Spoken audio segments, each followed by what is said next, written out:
Bonjour, 3 hommes ont été retrouvés morts ce matin dans un hôtel de Draveil, dans l'Essonne. L'une des victimes, un toxicomane de 37 ans, a été tuée à l'arme blanche.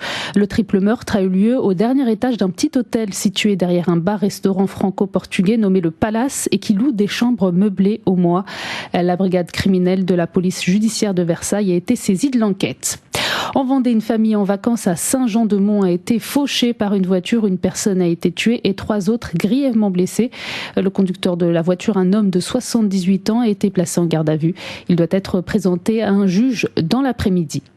Plan social chez Pernod Ricard. Le numéro 2 des spiritueux va supprimer 900 postes dans le monde, dont une centaine en France. Le site de Créteil va perdre 130 emplois au profit du siège de Ricard à Marseille qui va voir croître ses effectifs. Le groupe français a l'intention de faire 150 millions d'euros d'économies sur 3 ans.